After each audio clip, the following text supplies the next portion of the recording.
I had no idea, for example, that you had an award-winning, like a record-breaking run at the Royal Albert Hall? Yeah, it's crazy, yeah, it's mad. And what's frustrating about that, so we did 10 nights at the Albert Hall, but the photo that's taken, I'm in the middle of a bit, I know the bit, I was in this bit about Nigel Farage.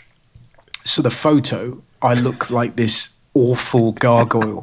Do you know what I mean? So it's not like I can sort of show it to my son in the future, because it just looks like it's the worst photo. So there's nothing kind of glamorous about it. But yeah, it's a really strange one, that, because it's only when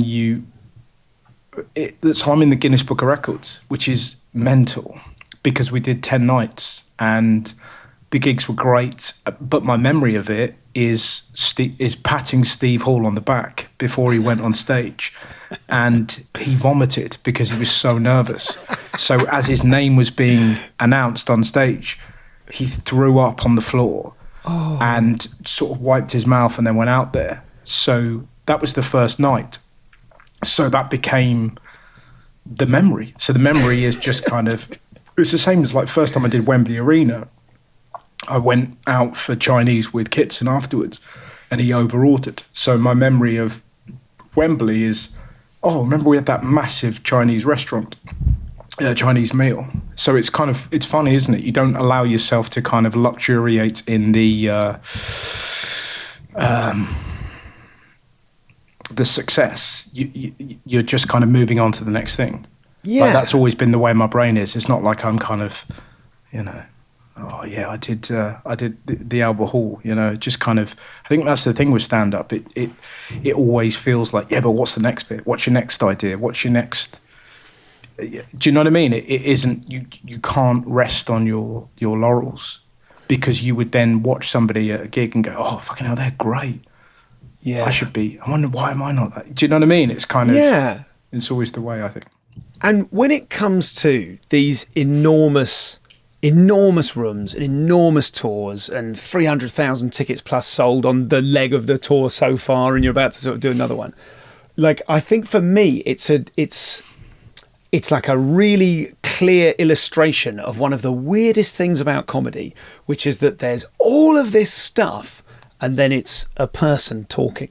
Do you know what I mean? Mm-hmm. And what I'd normally say is a bloke. I don't want to sound sexist, but I always used to think that with the Glee Club. We used to do the Glee Club nights, and it would be the most rambunctious you expect, like, unless someone comes out holding two swords on a horseback, this is going to be a disappointment. And I'd always think, and then a bloke comes out, So given I remember Alistair from the Glee.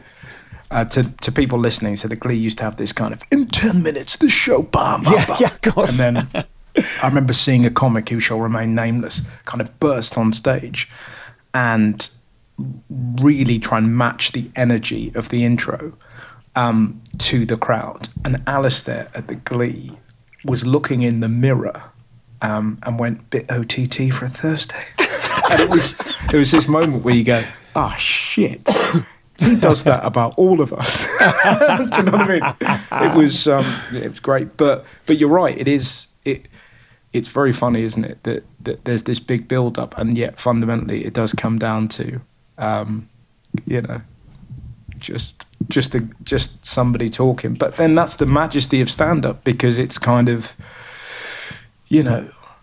it's if you're into it, it's the best, because you just get somebody with nothing other than kind of, words trying to convey in the visual images in their head and make you laugh.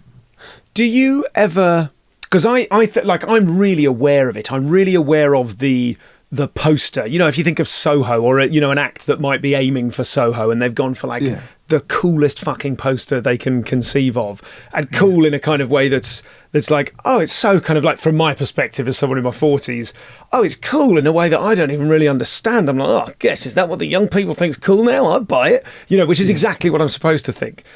I feel, even though I'm aware of that, I still get completely taken in by it every time. And I forget that every poster should just be, this is the face of the person. You're going to see this person talk about their thoughts with or without PowerPoint, with or without props, whatever the thing is. Mm-hmm. And yet, because we exist in the world where the currency of like the Chappelle show or the whoever that, like, or the Russell Howard show, you know, the biggest thing, huge stuff, screaming, you know, massive bells and whistles and quotes and the best possible photo from the most expensive photographer, all that kind of stuff. And I mean this not specifically for you, but just the business of selling stand-up when there is like an imperative to sell hundreds of thousands of tickets. How do you kind of, do you get taken in by other people's promo material and go, fuck, that looks great, and then have to remind yourself, oh no, it's just a person talking? And B, no, not really. No, do you not? No. Well, let's do the one by one. It makes me. It does make me laugh. I think you know something's happened with stand-up where in the last 10 years, stand-ups more and more are like, you know, the guy on local radio, the car dealer that records his own adverts. That's kind of what stand-ups have become. So it feels like that's definitely a part of it now. Particularly if you're a young comic, you've got to be an editor, you've got to be your own PR person, and you've got to be a writer and a performer. And I feel very lucky that I came up in a time where all you had to do was kind of, you know, write and think. And that side of things, I'm definitely not very good at. You know, and I sort of see other people, as in the promotion I'm not very good at. I see other people who are just phenomenal and, you know, such gifted PR people for themselves. And then you kind of watch the stuff and you're like, mm-hmm. You know. But I've never done anything other than, do the photo shoot. That's the worst thing in the world. I think I've done 6 photo shoots ever. It's awful. And you have like people gathered around going, I like that look, I like that look. And then you're like, okay, fine, let's go for that one. I've never really put much effort into that because I just find it embarrassing, and it's deeply un-British to kind of, you know, say how good you are. But that's definitely the world now, isn't it? It's kind of, yeah. So I definitely get envious of people that can talk about themselves in a glowing way without feeling icky. That's not something I've got to, you know, because it's just kind of, I don't know, it's the British way, isn't it? I think, because you go, hey, you did 10 nights at the Albert Hall. You go, yeah, but I look like a fucking dick in the photo. You know, it's sort of, you can't luxuriate in it. You know, you just feel kind of silly. So, like when you talk about kind of, you know, selling tickets and whatnot, the only job you have as a comedian, whether you're selling a 50-seater or selling a, you know, 100-seater or a 15,000, whatever, fundamentally, if you get your stuff right and if you're saying what you want to say, then you can't be stopped. And I think that's still the fundamental, you know. And I just have to believe in the meritocracy of stand-up, that the good will out, you know, because that's why we do it. We do it to write bits and have ideas, and that I've never met a comedian who is excited by their poster.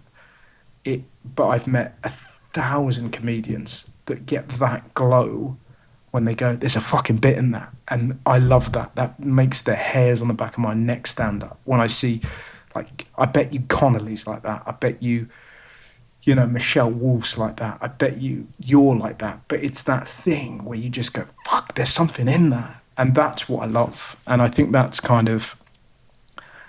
at the beginning of every stand-up special, it's the beginning of every tour.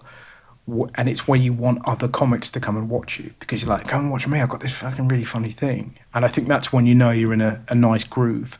And I definitely had that when I was younger. I was a bit embarrassed. I was like, oh, don't come along, because it kind of, I always felt like it took me a while to kind of match my writing with my performance. You know, I was definitely, it took me a lot longer to figure that out.